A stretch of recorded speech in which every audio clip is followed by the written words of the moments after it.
People just don't talk about this stuff, and it's like if I had known, I would have prepared so differently. The newborn trenches were so hard for me and almost took me out. If you don't have exposure to the newborn stage, I think it's really helpful to watch this video because I'm gonna lay it out for you what it was like for me. The postpartum workshops, they would say like, don't shake your baby, make sure to seek out help. And I was like, why would you, like, what kind of a jerk would ever do that? Like, why would you ever want to shake your baby or like want to hurt yourself? But oh my gosh, after going through what I went through, I'm like, okay, I get it now, because you literally just lose it if you are not properly prepared.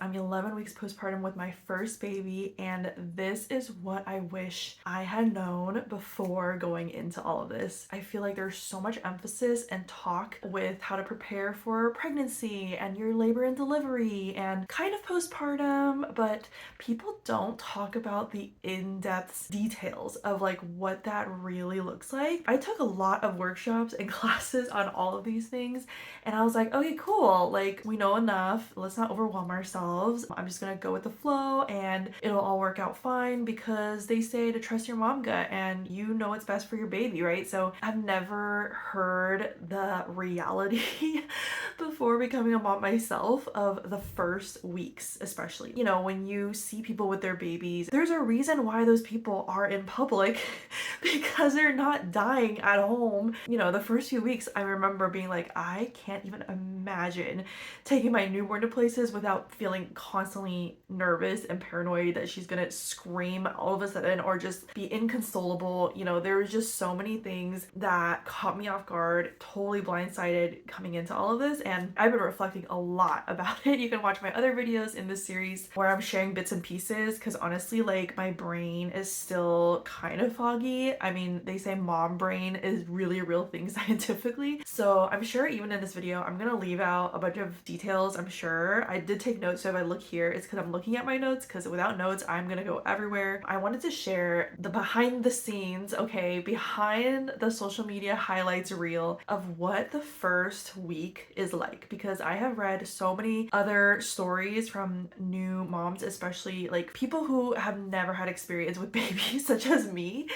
and it's a total shock. It's a total shock to your system, both like physically, but also emotionally, mentally. If you don't have exposure to the newborn stage, I think it's really helpful to watch this video because I'm gonna lay it out for you what it was like for me. I do want to preface that it's different for everybody. Like when I'm telling people, you know, the newborn trenches were so hard for me and almost took me out, I feel like some people just don't get it because they had an easy baby. Like, you know, a baby who, I read about people who like had babies who rarely cried as newborns, and I was like, my newborn won't stop screaming. And also hormones, you can't really predict what will happen necessarily, but I had a huge hormone drop that really impacted me a lot. Also postpartum depression and anxiety, which I've talked about, and it's all like interconnected with each other. Sleep deprivation as well, having a baby with reflux as well. So many things tied together, including whether or not you have help, like consistent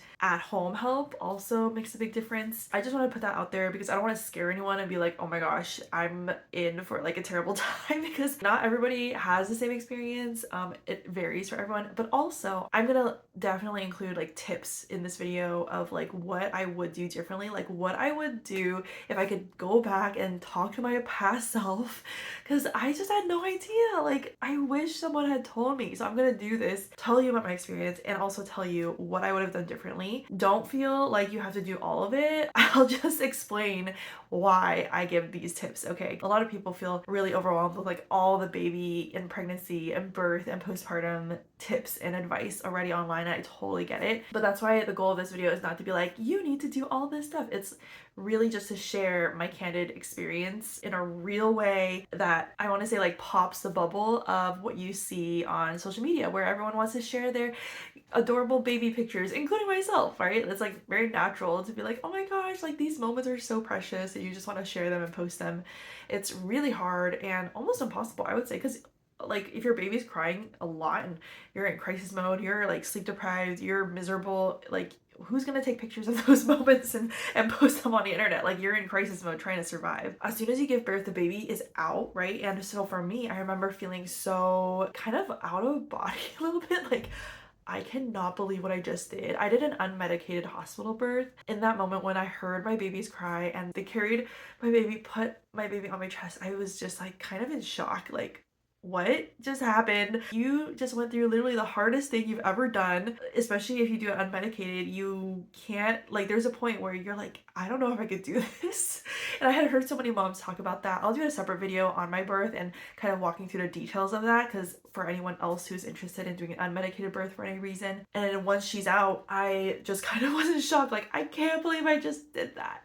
I feel like I just went through war. Like, that's how you feel. But what people don't tell you is like this whole experience, especially if you have a very intense newborn stage that you're not prepared adequately for, I would relate it to going through war and then fighting in another war right after. There's no break in between. And let me explain why. So basically they put baby on your chest usually to start latching and breastfeeding right away. And that is when it all starts. Let me just tell you, like, there's no break in between. You just did the most intense thing in your life, giving birth. As soon as that happens, you are on a nonstop train ride with a very intense ride the first month and a half to 2 months and a half. If you've never breastfed, you're kind of like, this is new, you know, like I've never had somebody just like feeding on my breast constantly and just like, is anything coming out? I didn't pump or I didn't like collect colostrum because I was told from people like, oh, don't worry about it, you know, your body knows what to do. And so I kind of felt simultaneously like weird about it, uncomfortable, because I don't know, like before having a baby,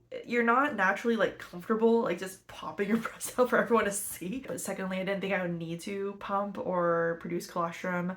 But the tip here is, looking back, I definitely think I should have at least looked into how to use a pump if I need it, because I think most moms end up needing to pump for any reason, whether it's to get your supply up or because you want to, you know, be flexible with having people take care of your baby so you're not always the one that your baby needs every 2 to 3 hours to feed on your breast. Like, pumping is very helpful. I didn't even know how to use a pump like before going to the hospital and giving birth.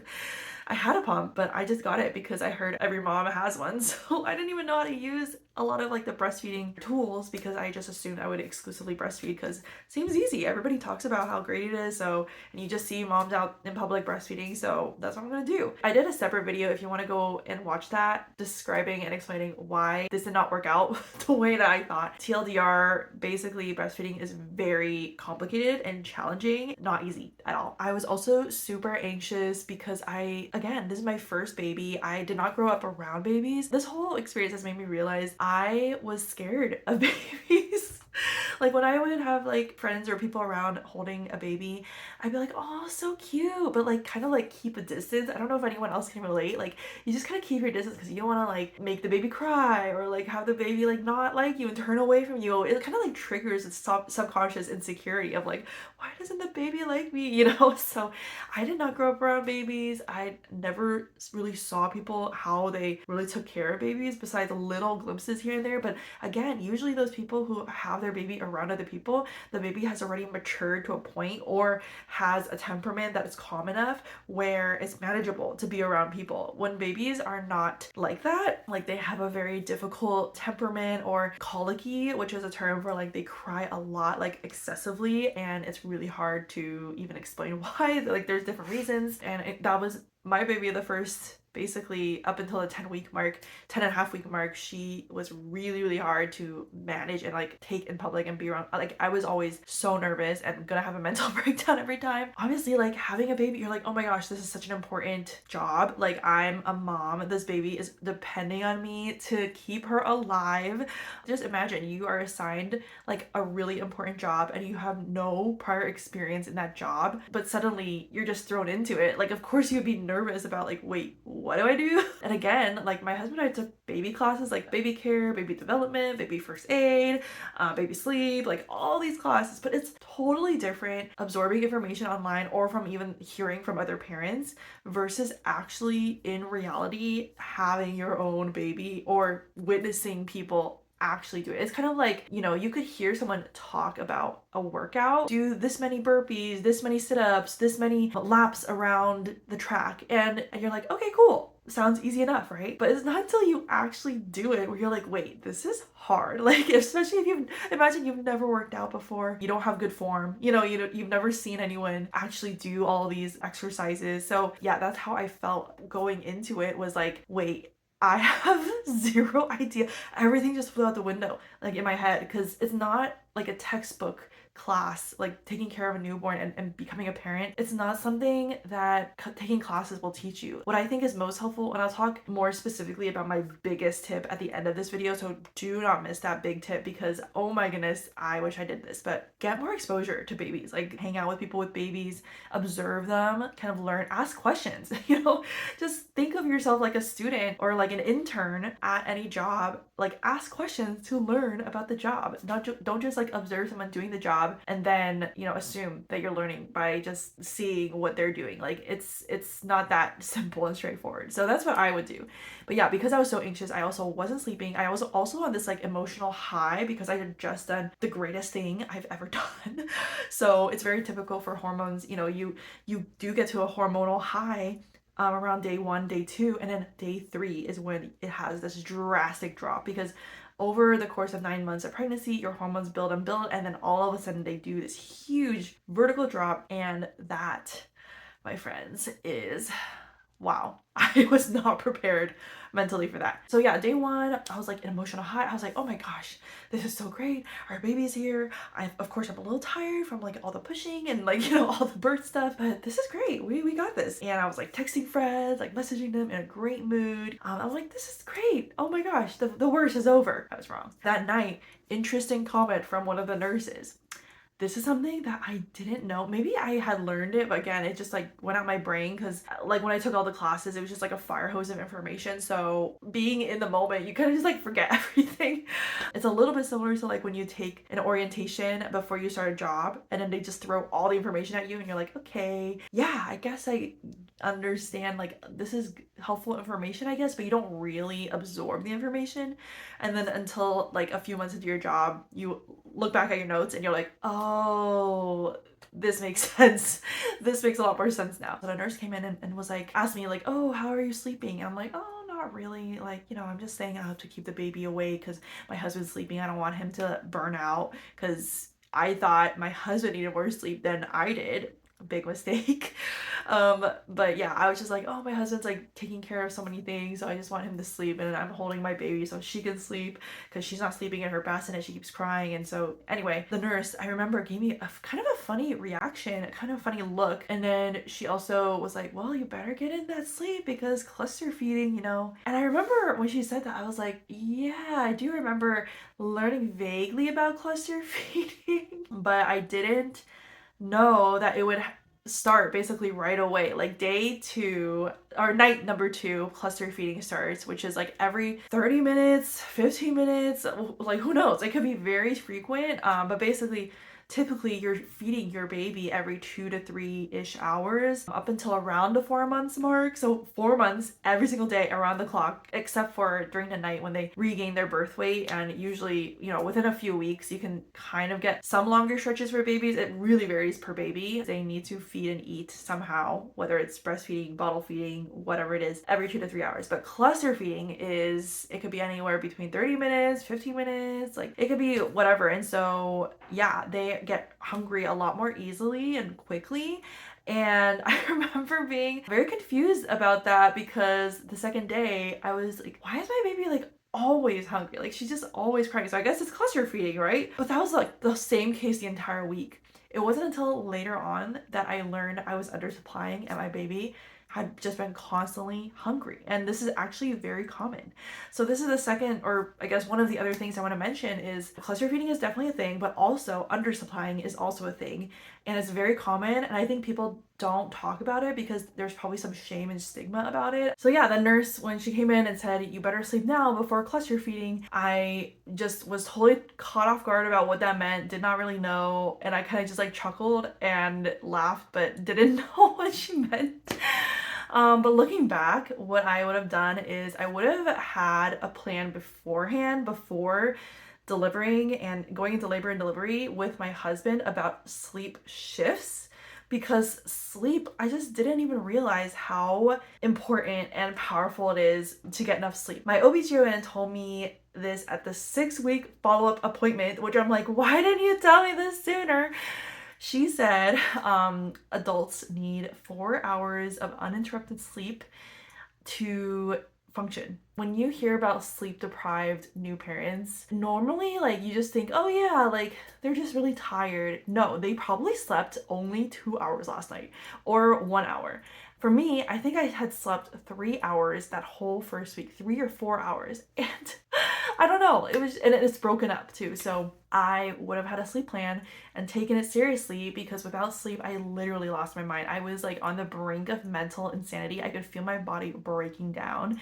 And again, it was like caused by so many things, like the anxiety, adrenaline rush, like not knowing what's going on. I'm like, oh, I can handle sleep deprivation, so my husband deserves to sleep. And I did not know it would make me a crazy person. So definitely go into it, especially before cluster feeding starts the next day of giving birth, because you're gonna need to sleep in order to think well, to function, to be present and enjoy your newborn. Like, I think it is possible to enjoy the newborn stage now, after talking to other moms about like what they went through and what they've done for their second, third, fourth births. But I just didn't have that knowledge and experience beforehand, again, because no one talks about it.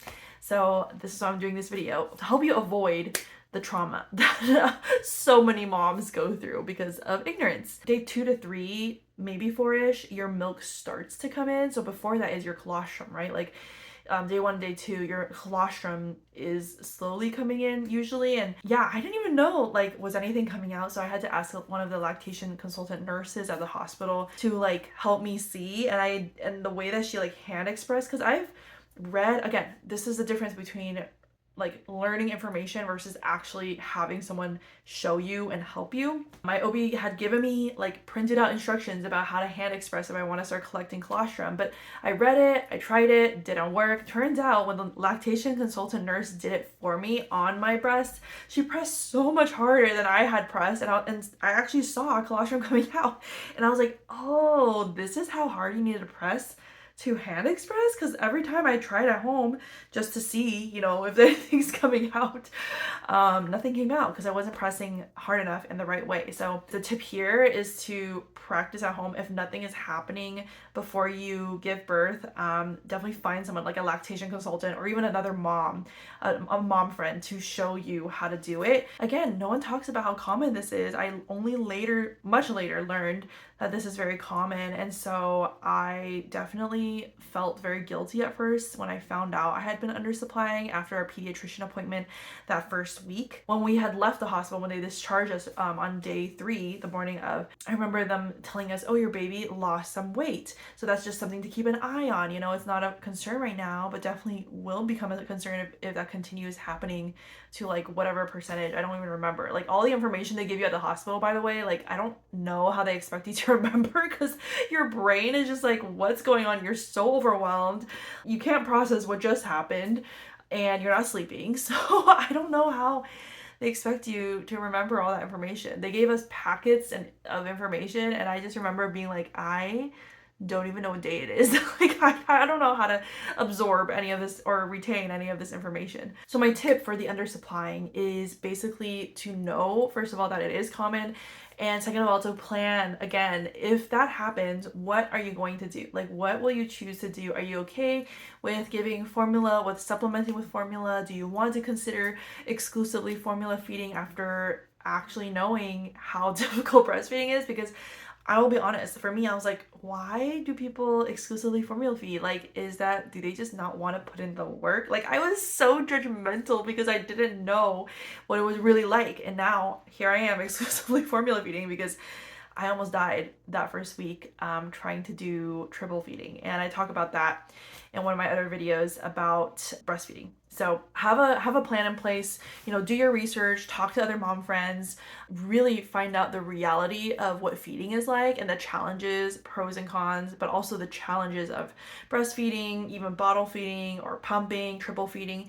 And again, just know that it's so different hearing information about it like that people tell you in classes or whatever or in books, and it's totally different when you hear actually a real mom's experience with it, because those classes don't account for the compound effects of hormone drop, of sleep deprivation, of anxiety about caring for a newborn that's your baby, all of the things that just make functioning so much harder. So it sounds very straightforward. All these things sound very straightforward, but it's a whole nother thing when you think about the big picture of everything combined. Day 3, we came home from the hospital. I remember being so, again, just like in kind of a daze of like what just happened. Everything just felt so surreal. And so I remember the nurse like pushing me out, and it's really scary, like bittersweet. I was like, no, what are we gonna do without the nurses that we can call to help? Because we couldn't figure out how to swallow our baby because we thought she would like break. So we were like so cautious about swaddling her.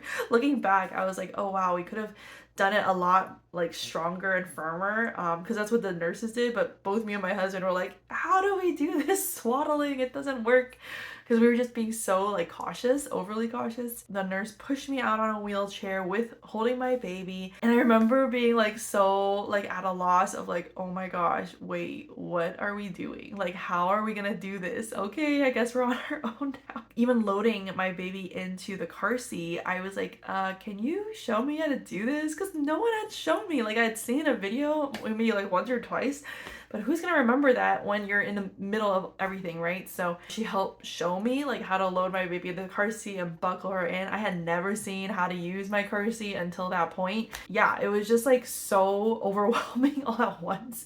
And me thinking like, I really hope I remember how to do this after we leave, because my husband's not watching. He's loading the car and it's all on me now. So thankfully I did remember somehow, but yeah, it was a lot. So then we're driving home from the hospital, and it is a lot of anxiety being like, oh my gosh, is my baby gonna freak out and cry? And I didn't know this, but it's very common for babies to just fall asleep in the car because they like the bumping motion.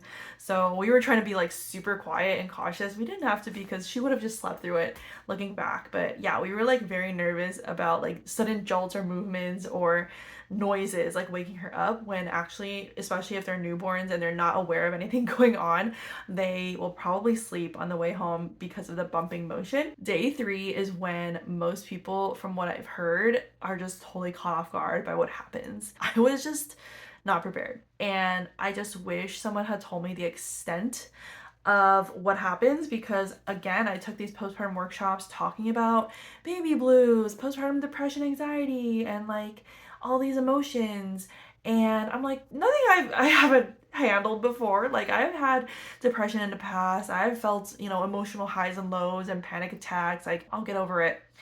I didn't realize how severe it would be.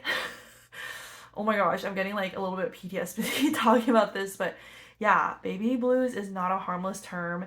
It is really intense for some people, and I had it very intense. I had never cried so much consecutive days in my whole life, in my adult life, that I can remember, and everything was making me so emotional. And I was like, I'm not typically an emotional person. This is what really got me, is I rarely like have cry, like I rarely cry even at movies, like only if the movie is like very touching I will cry. But yeah, I'm typically not somebody who will like burst into tears easily. And so the hormone drop really caught me off guard. I talk more about that in depth in a separate video as well. Yeah, I just like really felt so emotionally unstable, mentally, just like what's going on, coupled with sleep deprivation. I had moments where I was like, I just don't even, I feel so lost. I don't know who I am. what is going on? And I'm so confused and anxious. My baby won't stop screaming, like not just crying, but she was screaming to the point where her voice was getting hoarse. And I felt like, oh my gosh, is she gonna be okay? Because like, as a first time parent, it's really hard to describe the anxiety you feel of like, what if something happens to my baby? Like, because you just don't know what you don't know, right? And so you feel like at any moment you could make a mistake that will ruin your baby's life. Like, that's literally how I felt. And you hear all the time about SIDS, horror stories from parents who didn't know something and then something really terrible almost cost their baby's life. And so I remember that whole first week, multiple weeks, I felt like, oh my gosh, am I gonna make a mistake somehow and just like ruin my baby's life without knowing, you know? And so looking back, like, it's actually valid, I would say, to feel that way again with the entirely lack of experience that I had. Looking back, I actually did meet a dad like when I was pregnant, and he had like a little daughter, probably a few years old, and I asked him like, "Oh, like what's your advice for first-time parents?" And he actually did say something similar about like he's like babies are much more resilient than you think. And it's easier said than done. I heard that, I remembered that.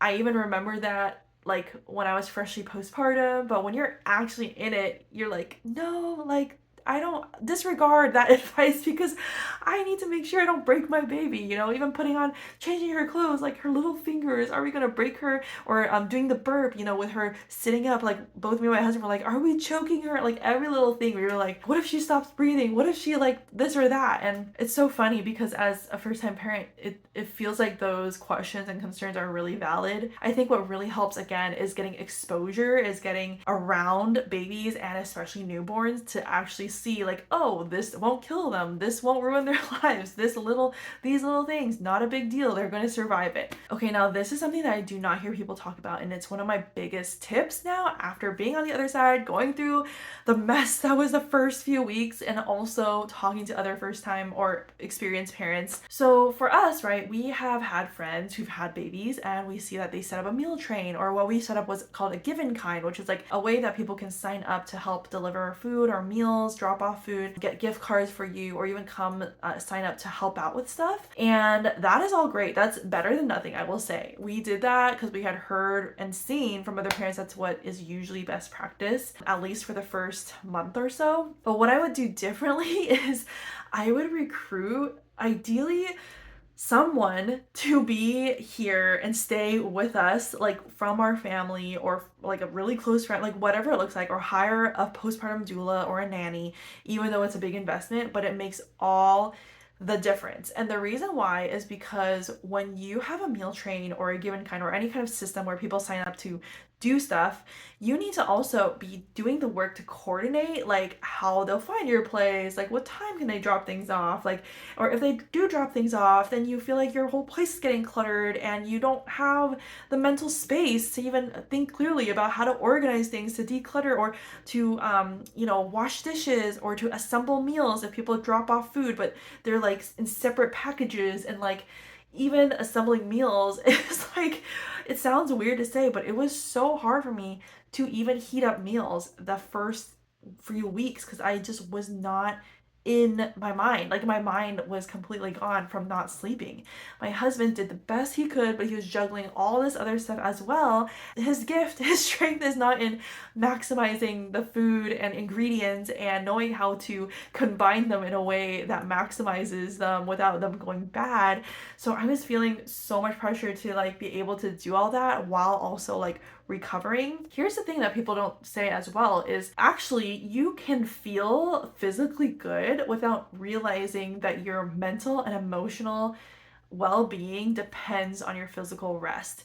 This is something I just didn't hear often.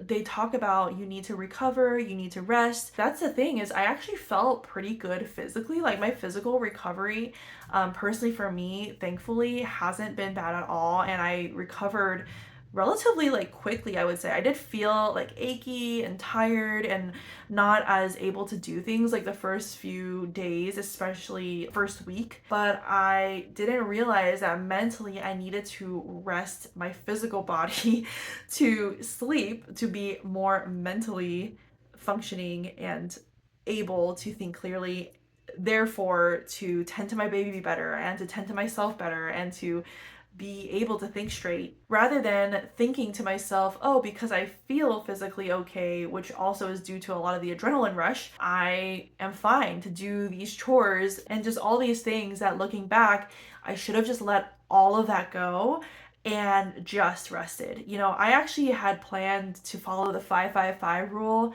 which is like loosely following it, like 5 days in bed, 5 days on bed, 5 days around bed. You can look it up if you've never heard of it. I just had heard a lot of people talk about how that really made a big difference for them between their first kid and multiple other kids afterwards. But I didn't get that the whole point of the 555 rule isn't for your physical rest. Again, it's for your physical and mental, emotional rest to just relax, just rest, enjoy time with your baby, focus on feeding your baby and feeding yourself, and don't worry about anything else, literally. Because I thought people were exaggerating when they talked about that, like just focus on yourself, just focus on your baby.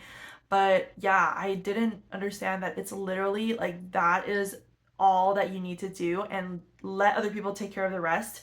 But in order to do that, you need to recruit people to do that. So again, like just to close out this point, right? Don't just recruit people to drop things off. Recruit people to help just come, even if you don't know exactly what you need help with, because that's what we were concerned with was we don't know what we're going to need help with when. So maybe it'll just be better just to wait and see. But honestly, looking back, we should have just recruited people to come and help with whatever it needs help with that day. And even if there's not any like tangible help, even their presence is really helpful to like talk things through and to like keep you company, keep you sane, because that did wonders for my mental health instead of being stuck at home alone with a screaming baby, not knowing what's going on, what day it is this normal, is this not, having people actually visit. And that's a big thing because for me, I've always thought I would want to be alone. Like I would want privacy. And maybe that's the case for different people. But at least for us personally, I was just surprised at how much I needed the social human connection to get myself out of my head. And an idea for that is you could recruit people. And if you need to cancel, if anything comes up or you're not feeling good the day of, you can always cancel and just don't feel bad about that. Like if they're a real friend who wants to help, they'll understand.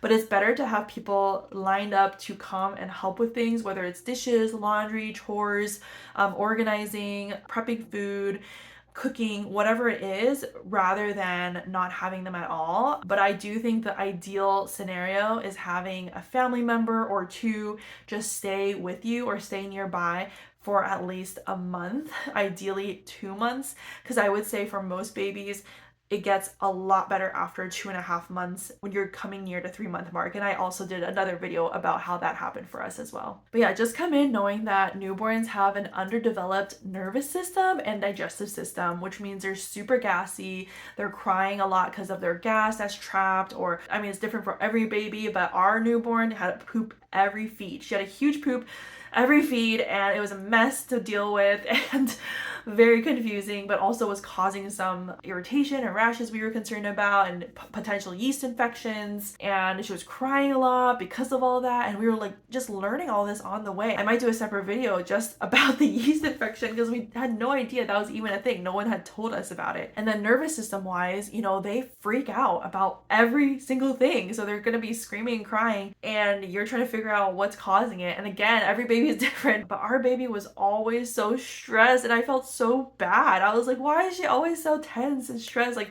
her body was always tense when she was feeding. She was like clenched up like this.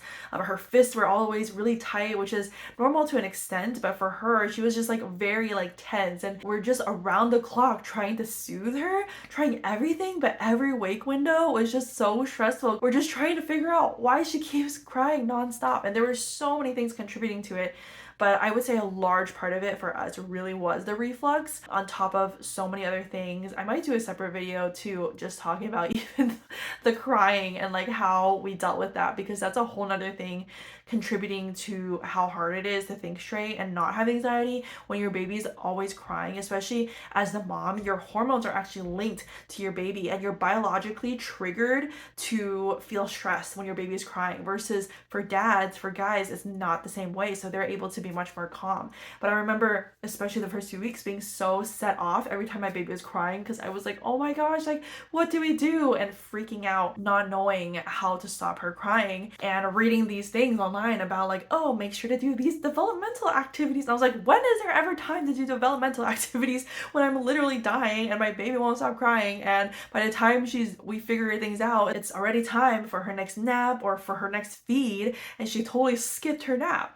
It was just like so much, and I just like can't even describe how crazy I felt and how chaotic it all was, just going through that for the first time and not knowing that to an extent a lot of the craziness was normal, especially given all the factors of our situation. One more quick tip about the rest is also to try to stay off your phone. Resist the temptation to be researching everything, because that's what I was doing to cope with my anxiety and worry about like, are we doing this right? Is this normal? Why is my baby making these grunting noises, which apparently is very common? Why this? Why that? And I was going into spirals because of the internet, just like constantly researching and not sleeping. So it was like this vicious cycle of like extreme anxiety and sleep deprivation and just like feeding back and forth. If your baby is screaming nonstop, first of all, it might be due to hunger and undersupply, so definitely check with a lactation consultant or a pediatrician about that. And both cases, I would say, require you to have a lactation consultant and a good pediatrician that you trust, that you feel like listens to you, that doesn't just dismiss you, lined up beforehand. We did not have either one. Like, I had looked up lactation consultants, but didn't really think it was a needed thing because it seems like an extra investment and a nice to have. And again, just because you never hear about like the reality and the details of breastfeeding challenges, I just didn't even think that I would need it really. It was more like just in case. But now that I've been on the other side and I hear from other moms about what it's like, I now realize that lactation consultants are very much like almost a necessity, especially if you want to do breastfeeding and you want to be educated around like what to actually do, how to do it. Lactation consultants are almost indispensable in that case. And then for the pediatrician, for us, for some reason, our insurance, or when we called the hospital beforehand, like before giving birth, for some reason we were just told like, oh, just find a pediatrician like after birth. But the thing is, in the midst of all this craziness, like it's so much to even think straight. So it's like finding a pediatrician, finding all these specialists when you're in the thick of survival mode, just desperate for answers because you're losing your mind because your baby won't stop screaming and you are exhausted beyond belief. It's just a lot. So make sure to find both beforehand. So for us, we didn't even realize until we were in the postpartum room at the hospital that we had to book a pediatrician appointment that week. And there was something up that just happened with our insurance. I don't even know, looking back, like logistically, it was just such a mess and such a headache to deal with when we are barely sleeping. So it's honestly all a blur, but I just remember my husband like frantically trying to search for a pediatrician that was taking new clients, that was available that week, because all of them were booked up. And so we went to this pediatrician and she was not that great of a fit. I felt kind of condescended to, and I felt like she was kind of dismissive of our concerns and worries, and really caused us to panic, when I found out I was undersupplying and she was like, your baby's starving.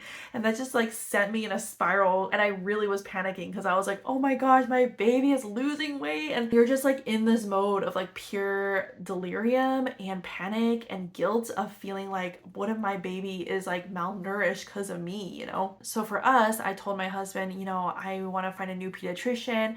We had to work out all that stuff to finally find a better one, but then she wouldn't take the first appointment until 2 weeks after we had found her. So in between, we didn't really have a lot of reassurance, working with our first pediatrician, like asking her questions, because I just didn't feel like she really cared and listened. Thankfully though, after we finally saw our second pediatrician, it was much better. She was listening to everything so well, so patiently, could really empathize and understand how it feels to be an overwhelmed first time mom. So I just felt so grateful for her, but it definitely was a struggle because we had to wait those 2 weeks, and 2 weeks felt like forever when around the clock, 24 hours a day, your baby's just like so stressful to deal with. And you have all these questions and you're spiraling and you're wondering like, is it this? Is it that? Is it more serious than it looks? Like, what am I doing? You literally are like losing your mind. And newborn time is just so different from like regular time because it just feels like every day and night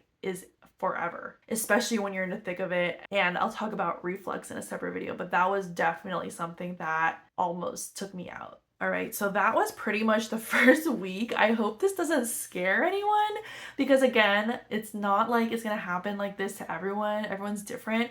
But I hope that by even just me explaining the details of what I went through and what happened helps to set some expectations around, oh, this might be helpful to have. This sounded like a nice to have, but maybe I should actually do that. But I want to close this video with my biggest tip, okay? What I would tell myself if I could redo it all again, go back in time with a time machine, I would manage my expectations by seeing the reality for myself. What I would do, and I know this sounds very extra, and I know it sounds like, I'm busy already, I have no time to do this, but trust me, if I could do it again, I would have done this, and I'm sure so many new parents would agree with me. This is why so many new parents struggle, because we were actually never meant to live isolated and separated like we do today in our Western world. Like, it takes a village to raise a child, and that is not just some kind of metaphorical saying. It's a literal fact. When you think about how our societies evolved over time, it hasn't been until like recently through like industrialization and technology and like all these conveniences that allow us to exist as married couples, without kids separately. But then once you have a kid, it makes you suddenly have this awakening where you realize, oh, this is why we need a village, and not just people dropping by occasionally or helping out once in a while, but actually like helping each other out, because you learn by helping and other people can help each other. And it's not just one person or two people trying to do things that literally require multiple people to do the food, to do the dishes and laundry, to take care of the baby, to take care of mom. Like, all the things require multiple people. And it is just so sad to me, like, people don't talk about how important it is to really have a solid plan to work around the fact that we don't live in a village type of society anymore. So my biggest tip would be to find a friend who's about to have a baby soon, ideally not a first-time mom, because she's probably going to be also as equally clueless as you, preferably a second time, or someone who's already been through the process and kind of knows what to expect. Volunteer to go help them, okay? Like, I don't care what it looks like, or if you just show up and just don't even know what you're gonna help with at all beforehand, but just be there to see what it's like. And I know it's gonna be vulnerable for the mom and for the couple, the family, but I almost guarantee you any family who has already been through the mess and the chaos of the newborn stage, and if they don't have help, would appreciate any extra hands, because it is just so much. But you just feel bad for asking people to help, because especially if they don't have kids, they don't really understand how hard it is. But also, you're like not really sure if people, when they offer to help, like, do they really mean it? So by you proactively offering to help, it will make a really big difference, both for you to actually learn, witness, and like get hands-on experience, but also for your friend and that family, who will be so appreciative of you actually offering proactively. Yeah, I just think it's wild that this is like the most important and biggest job you'll arguably ever have. And yet so many of us, I think most of us, don't have any experience or even exposure to what it looks like. It's funny when I think of like driving, for example, like driving on the road is dangerous for sure. If you veer off the wrong way, if you don't know the rules of the road, like if you don't know how a car works, like all these things, like they make you study for it and take both a written test, like information wise, but also an actual experience test where you test drive to get your license, right? But it's just so wild and mind-boggling, because this is arguably the most important job you'll ever have, and yet there's no training, no exposure, no like process to be accredited or licensed or anything. But the things that you do or don't do or know or don't know could have very significant consequences, both on your child, of course, but also for yourself and your spouse and your mental sanity and just the experience that you have. It just changes everything if you actually know how to prepare appropriately. And in order to do that, you need to fill in the knowledge gaps by getting actual hands-on exposure and experience. So yeah, I hope that all makes sense. I know this is a really long video, so thank you to anyone who has actually made it here to the end. I would love to hear personally, like, if there's anything that stood out to you, because I want to make more videos videos talking about specific things that I've touched on, just to honestly really help other first time parents not go through what we went through. Because again, people just don't talk about this stuff. And it's like, if I had known, I would have prepared so differently. But yeah, looking back, everything's definitely much clearer in hindsight. And I just pray that this helps even one other person out there not go into all this shell shocked. And I even remember in the postpartum workshops, they would say, like, don't shake your baby, or if you feel like you want to hurt your baby or hurt yourself, like, make sure to seek out help. And I was like, why would you, like, what kind of a jerk would ever do that? Like, why would you ever want to shake your baby or like want to hurt yourself? Like, what in the world? But oh my gosh, after going through what I went through, I'm like, okay, I get it now, because you literally just lose it if you are not properly prepared. All right, I hope this was helpful. I'm definitely going to continue making more videos to help first-time parents, not just with the practical things that you see all the time on YouTube, like the registry or nesting or whatever, but actually talking about the reality of things and what it's like and how to adequately prepare, both practically, but also for your mental and emotional health and well-being, so that you can hopefully be the best parent you can be, but also the best new version of yourself that you're stepping into as a new parent. It really is a huge change to become a mom, not just in the ways that you would expect, but it just literally throws you into this like alternate reality universe where you're like, wait, what just happened? What is going on? Everything's different now, and it's very disorienting. So let's talk more about that in another video. Thanks for watching, and let me know your thoughts or questions or comments. Other first-time parents would love to hear how your experience was, because I know everyone's different. And feel free to share other tips you would give too to other soon-to-be parents as well, knowing what you know now and going through what you did. All right, talk to you guys later.